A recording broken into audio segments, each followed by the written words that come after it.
మాకు సేవ చేసే అవకాశం మాకు లభించడం, గోవా గవర్నర్గా నియమించడం అయింది. గోవా వెళ్ళాం, ప్రమాణ స్వీకారం చేసి ఢిల్లీలో మర్యాదపూర్వకంగా రాష్ట్రపతి గారిని కలాలని, అలాగే మర్యాదపూర్వకంగా మన ప్రధానమంత్రి గారిని కూడా కలాలని ఒక కార్యక్రమంతో ఇక్కడ ఢిల్లీ పెట్టుకుని కొందరు మంత్రుల్ని, ఎందుకంటే మేమందరూ హోంశాఖ కింద వస్తాం కనుక హోంశాఖ మంత్రి గారితో పాటు మనకి పాత మిత్రులు కలిసి కొంచెం పని చేసాం లోక్సభలో, వారిని కూడా కలవడానికి వారికి అపాయింట్మెంట్స్ అడగాం. అవకాశం ఉంటే వారిని కలిసి మళ్ళీ గోవా వెళ్ళిపోవాలని ఉంది. అయితే ఇవాళ నాకు ఒక అదృష్టం మళ్ళీ లభించింది.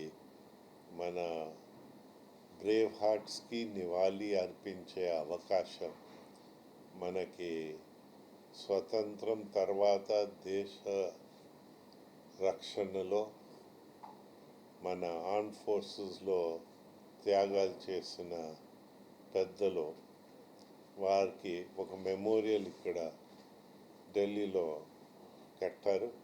అక్కడ వెళ్ళి వారికి నివాళి అర్పించే అవకాశం మాకు కలగడం, దాంట్లో ఆ పెద్ద దీంట్లో 5 మంది గోవాకి సంబంధించిన పెద్దల వారి ప్రాణాలని దేశం కోసం అర్పించడము, మాకు వారికి నివాళి కూడా అర్పించడానికి మనకు అవకాశం కలిగింది. అలాగే మన తెలుగు రాష్ట్రాల్లో సైనిక్ స్కూల్ కోరుకొండ అని మా ప్రాంతంలో ఉంది. లెఫ్టినెంట్ కర్నల్ బాబు, ఆయన గల్వాన్లో ప్రాణాలు చైనా వాళ్ళు అప్పుడు తీసేశారు. ఆయన మెమోరియల్ని కూడా నివాళి అర్పించే అవకాశం నాకు రావడము, మాకు మా జీవితాల్లో కూడా ఇది ఒక విధంగా మన వారి జీవితాల్ని ఇతరుల కోసం, మన స్వతంత్రం కోసం, మన రక్షణ కోసం వారు అర్పించారు. అలాంటి పెద్దల్ని నివాళి అర్పించే అవకాశం మాకు రావడము మా జీవితాలు ధన్యంగా అనిపిస్తూ ఉంది.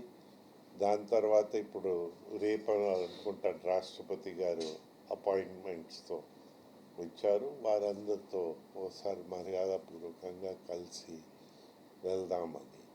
అయితే గవర్నరు అనేసరికి ఈ ఆఫీసు రాజకీయ ఆలోచన ఎంత ఉన్నా రాజకీయం మాట్లాడము, మనం అందరికీ ఒక మోటివేటింగ్ ఫ్యాక్టర్గా ఉండడానికి ప్రయత్నిస్తూ ఉంటాము.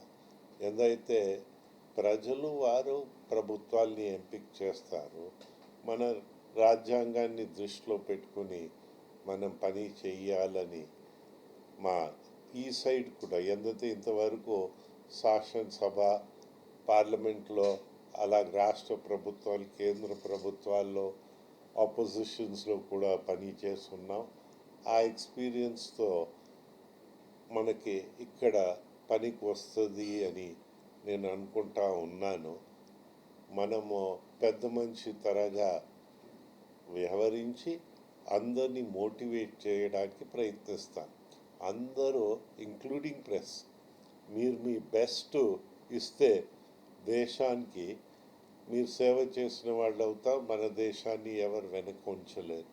మనమందరూ మన బెస్ట్ పర్ఫార్మెన్స్కి వెళ్ళడానికి మేము ప్రయత్నిస్తామని మీ ద్వారా అందరికీ తెలియపరుస్తున్నాం. ప్రజలు, ప్రభుత్వాలు అందరూ కలిసి పని చేస్తే మన దేశం ఇంకా ప్రపంచంలో ఏ దేశం కంటే తక్కువ ఉండదని విషయము నేను మనవి చేస్తా ఉన్నాను. దానికోసం మనమందరూ కలిసికట్టుగా ప్రయత్నిస్తామని మనవి చేస్తూ అందరి దగ్గర సెలవు తీసుకుంటున్నాను. జై హింద్. Yes, sir.